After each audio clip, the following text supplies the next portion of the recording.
Happy New Year and welcome back to the Tear Us Apart podcast, the podcast from England's football in City. On this week's episode, we'll go through all of Manchester United's talking points from their game against Liverpool, as well as City's 4-1 win over West Ham.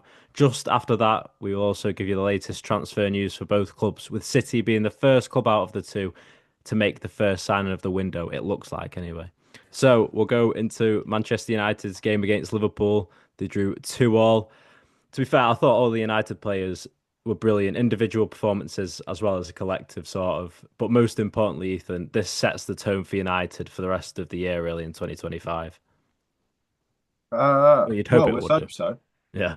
Um, but we thought the same after the game against City, and then we've lost four on the bounce, and then a draw at Anfield. But yeah, it's one of them. I mean, Amarim and Bruno both summed it up in their own press conference. Why couldn't they do that every week? This is something we've seen from Manchester United sides in the last decade, really.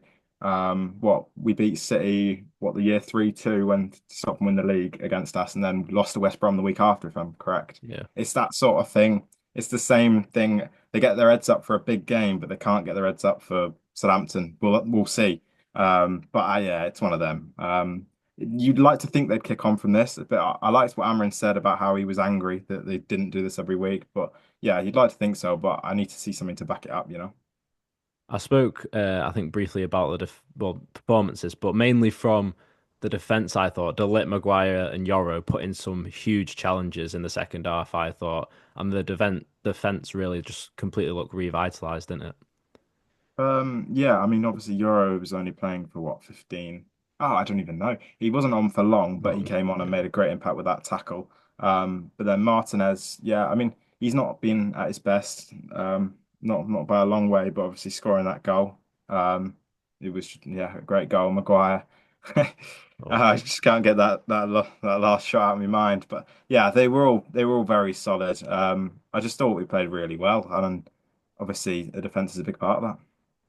I thought United managed the Anfield factor, so to call it, very well in the whole game. I thought from keeping it nice and simple, playing direct in the first 20 minutes, which I feel like you have to do at Anfield for a big game. You have to play the ball forwards. You can't pass it back because you're just inviting pressure onto you, really, aren't you? And then later on, especially, I thought when it did get a little bit more intense, the game, United managed the game very professionally, I thought. And I didn't see Anfield creep up too many times. It was more of their fans having a go at their players, if anything. Mm. Yeah, I mean, obviously there's a bit of bitterness around the whole Trent situation right now. Um, I'm probably just disgust at the way they played, really, considering how comfortable they've been all season.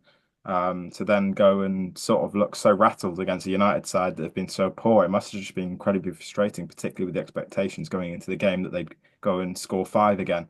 Um, so yeah, I don't think there was a lot of that game where there wasn't really that Anfield crowd. There was times after they got the first and then they got the second, it felt like United were a bit on the ropes, but then they calmed themselves back and they composed themselves, got back into the game, which I think is a good sign because if I remember correctly, it was what was it, the five?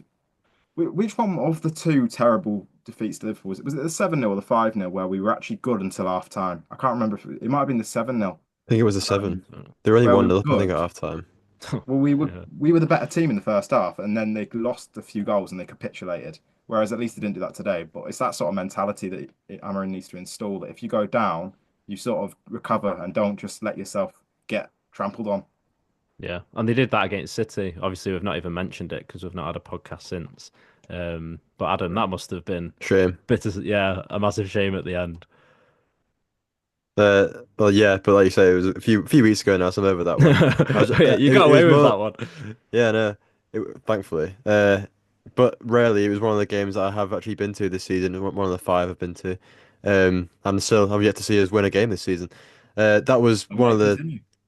that was one of the stinger ones because the fashion in which we threw it away. But as as annoying as it was to lose that way, it was kind of I kind of laughed as it happened just 'cause it was quite comical the way we shot ourselves in the foot, conceding that penalty, and then once you scored that penalty, it was obvious that you're going to go and win it. So it's kind of laughable, like it's kind of in City's DNA to kind of laugh at your own misery, Yeah. and not exactly used to that over the last few years. So you have to take it when it comes, roll with the punches, and yeah, thankfully City have got 2 wins in a row now, but that Derby day is out of the memory in the past.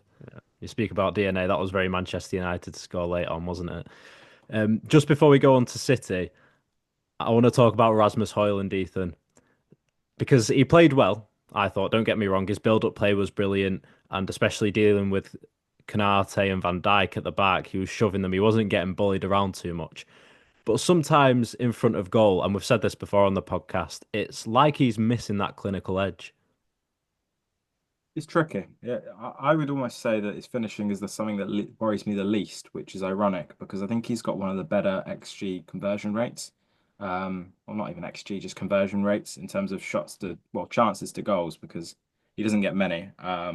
Obviously he missed one of the most important chances of the game, but I'd be more worried about how he can go missing a lot in games because he sort of tries to play the defender a bit too much and he needs to play his own game, play to his own strengths, and sometimes he struggles with that. To be fair, he is up against arguably the best centre half in the world. Van Dijk was phenomenal all game, and he was just let down by the man next to him, Trent Alexander-Arnold. But I think he's young, he's raw, he's got a lot of potential, but he does need to sort of. I think the problem is he should be the sort of like the backup that's like sort of learning from someone, whereas he is sort of the starter ahead of Xerxes. They're not really learning from each other, sort of thing. He would have been a good time if he was there when the Cavani days, that sort of thing, to learn off them. But yeah, I think he needs to improve a lot. But his finishing in front of goal isn't my biggest worry currently. Maybe you can learn off someone else if they come in the January transfer window, which we'll come on to soon. But before that, we'll go over to City as they beat West Ham 4-1. Pep named an unchanged starting 11 from the win over Leicester, which was quite surprising. But West Ham did have some great opportunities in the game, and the scoreline possibly doesn't tell the full story. What did you make of it, Adam? Yeah, as I alluded to, I've not been to many games this season. Didn't go to this one. Didn't watch it as I was working, but from what I've seen and heard and the highlights I watched, seemed like the same frailties were there for City in terms of defensive weaknesses. West Ham had a few chances early on. We then got a goal kind of against the run of play, but then once we hit our stride, we seemed pretty good going forward. I think while West Ham did have a lot of chances and they probably should have scored more than the one they did score, um, I think it's encouraging that City, for once, were clinical and creative in front of goal because, as I've been saying in the past few weeks, we've really struggled to create anything of substance and not providing anything for Haaland to feed on. So it's refreshing that we're actually creating chances, and when we do get the chances, we're taking them. And I think one of the main reasons for that in these last 2 wins has been Pep putting Savio out on the left on his preferred foot. I mean, he's been playing right wing all season. He played there for Girona as well, but he has got left wing in his locker, and that seems to be where he's getting the most results. People were kind of coming down on him a bit for being without that goal, those contributions in front of goal, those direct contributions. But I thought he started his time at City quite well. You know, he's 20 years old, coming for about 20 million. I think he's settled in okay. Had a bit of a run out of the team, but now he's starting on that left. He's doing so well. Scored his first goal at Leicester, got 2 assists, and he kind of forced the own goal as well for the opener against West Ham. So he's really on fire right now. So long may that continue for him. But yeah, it's good that you said about the unchanged 11. That seems like quite a nice core 11 to have at the moment going into the new year run of games. Because it seems like quite a quite a quite a nice team going forward with De Bruyne and Foden are still in there. Savio's, like I say, on fire. Haaland's getting provided chances for, and then behind that, it's a bit iffy still. But when the likes of Ruben Diaz come back, I'm sure we can start to figure that out because Nathan Ake's still been solid, and Stefan Ortega is holding his own in net in Edison's absence. So yeah, it's good to see us finally getting a couple of wins, but there is still weakness there. Yeah, that's the thing. People forget that Savino's, like you say, still 20 years old. I think there's so much expectation, especially in the modern game, to slot straight in and work perfectly. And it is hard to do.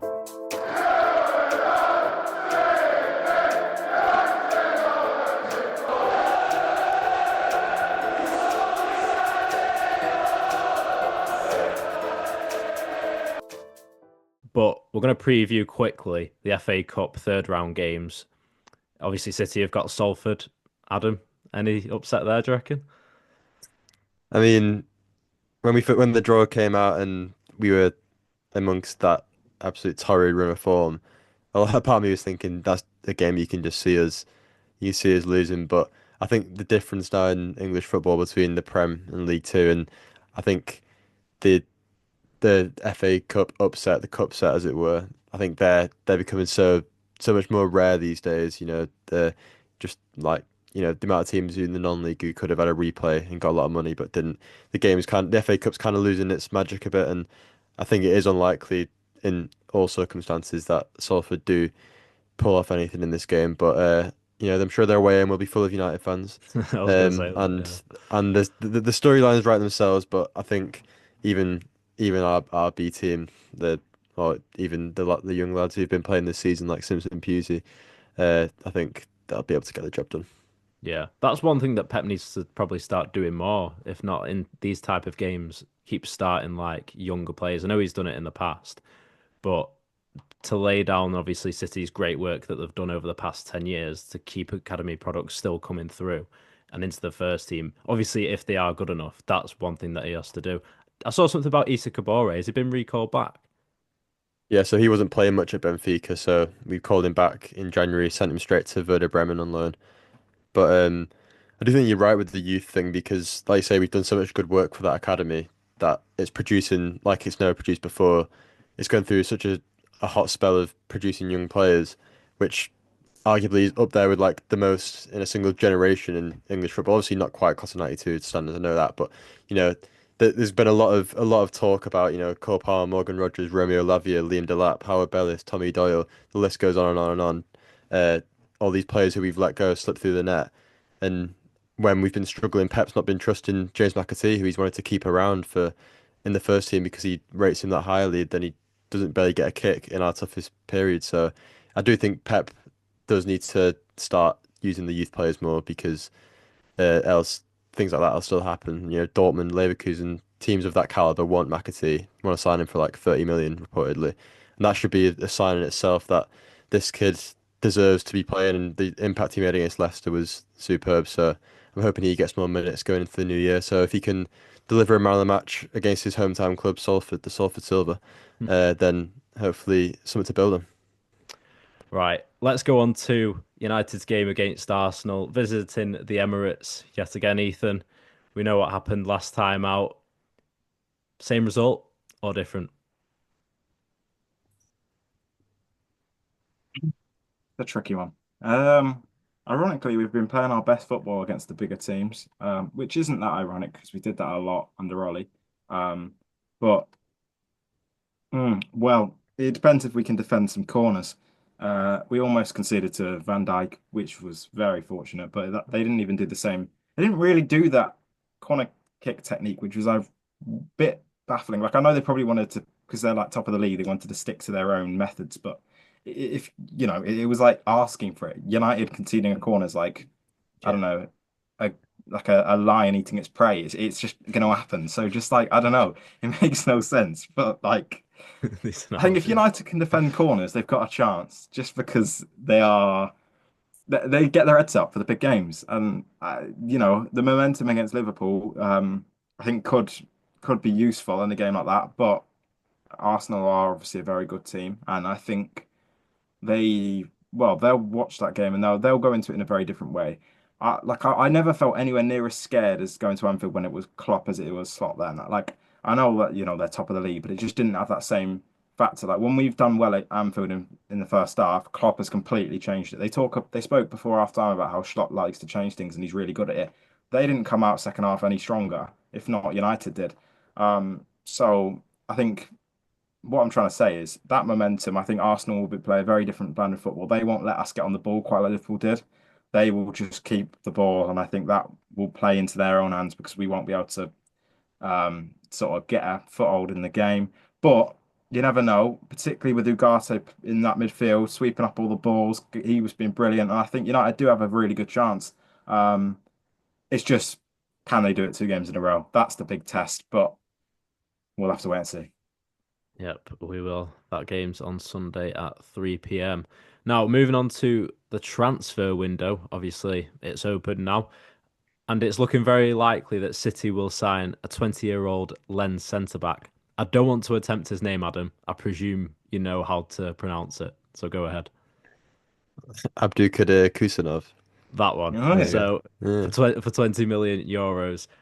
Now, I've heard some of his teammates have described him as a monster. What can you tell us about him, Adam?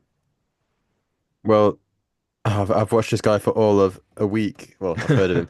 Uh, my knowledge isn't that extensive, but from the noise that I have been hearing, he does sound like a good talent. And Lon have come out and said the directors come out and said that he will leave in January in all likelihood. Um, and there's been discussions with the agents, etc. And I think the reports seem to be suggesting that it's all it's all about agreeing the fee now because it seems like it's pretty much ready to go. But uh, yeah, seems like a good player. I've seen certain scout reports of him say that he's still quite raw. You know, he's been playing in France, which obviously is a good level, but he's 20 years old. The Premier League's a different ball game. But he's from what it seems like he's good physically, strong, fast, which is quite no, which we're quite missing in our backline at the moment. I think that bolster the defense quite a lot, especially with all the injuries we've got. And there was even talk today that Real Madrid have started talks with him as well today.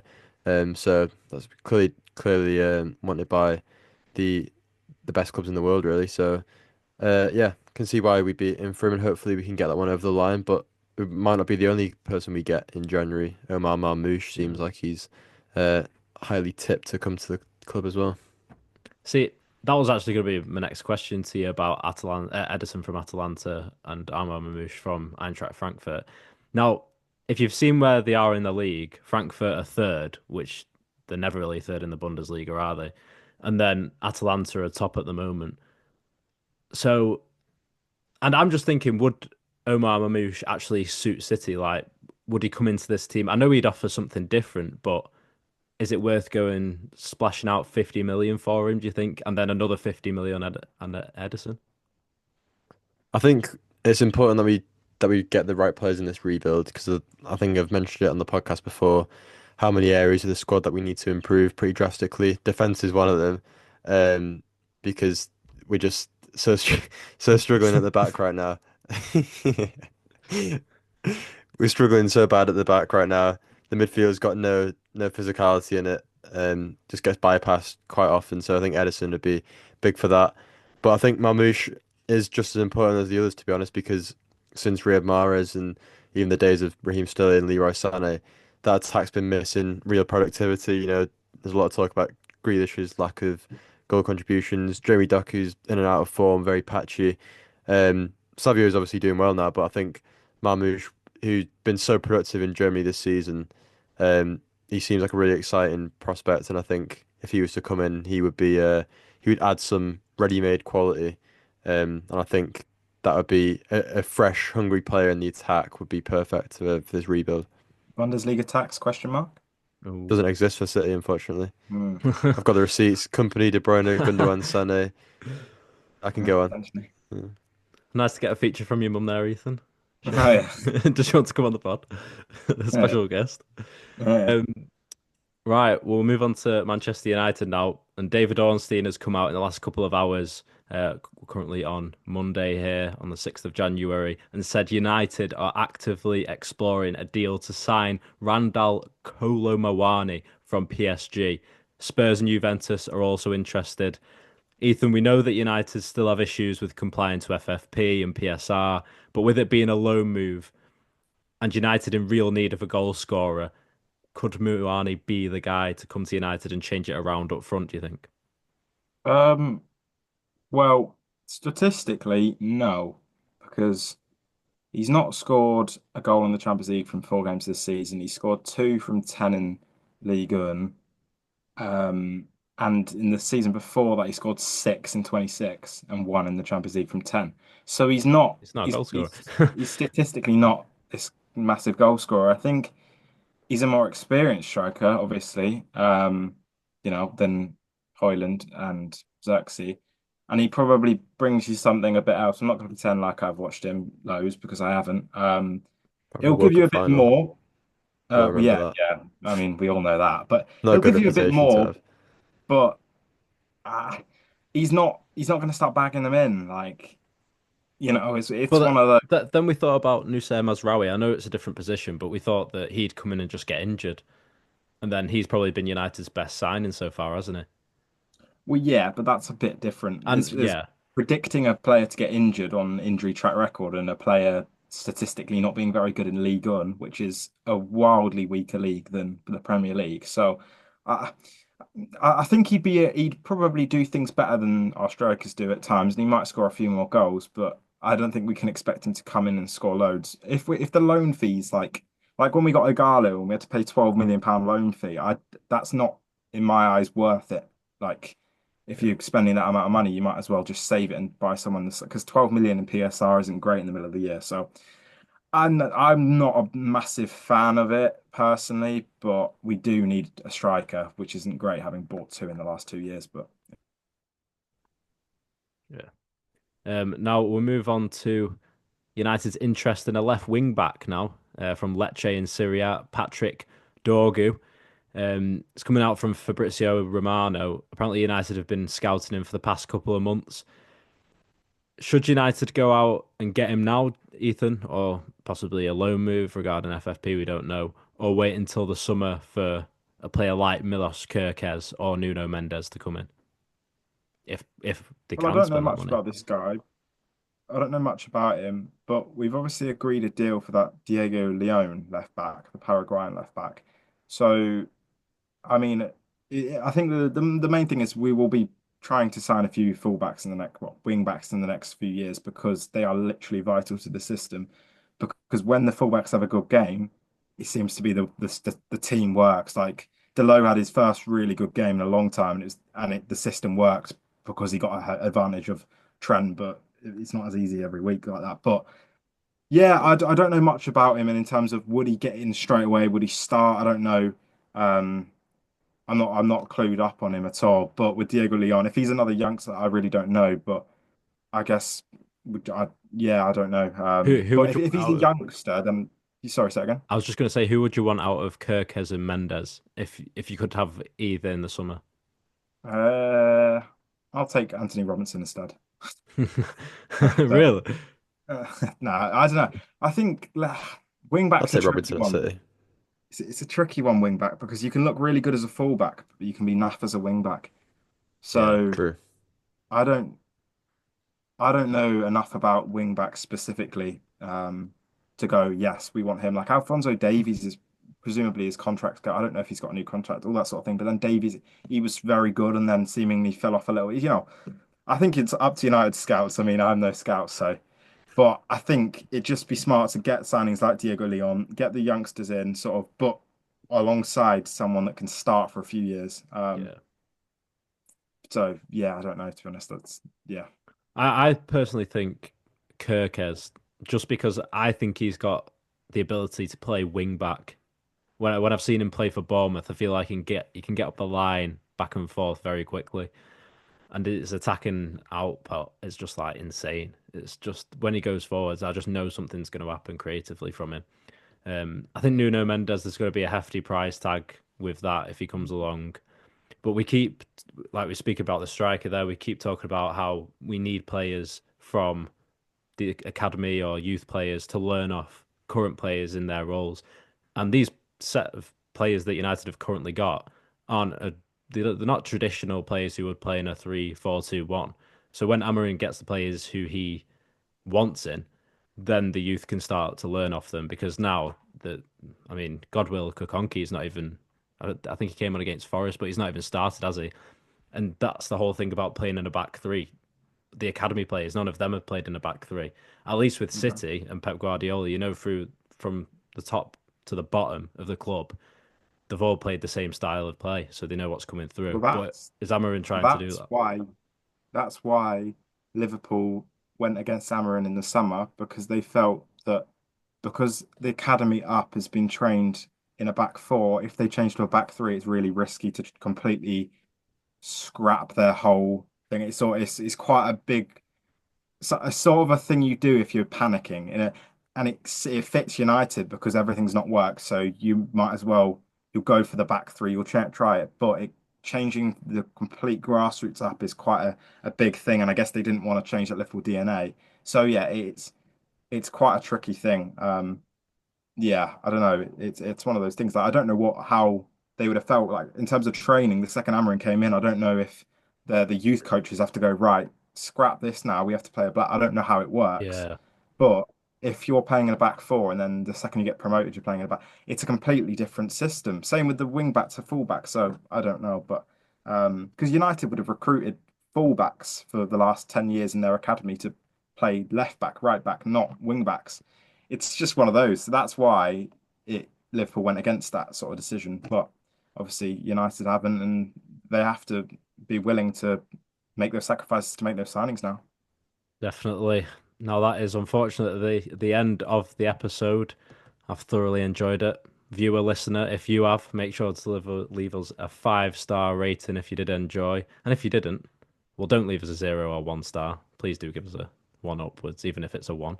And if you're watching on YouTube as well, subscribe. That would be greatly appreciated, as well as all the social medias that we're on as well. But yeah, that's it for this week. Watch out on the social medias channels for some interviews possibly coming up, being posted. That's all I'll say. But yeah, that's it for this week, and we'll see you in a bit. Bye bye.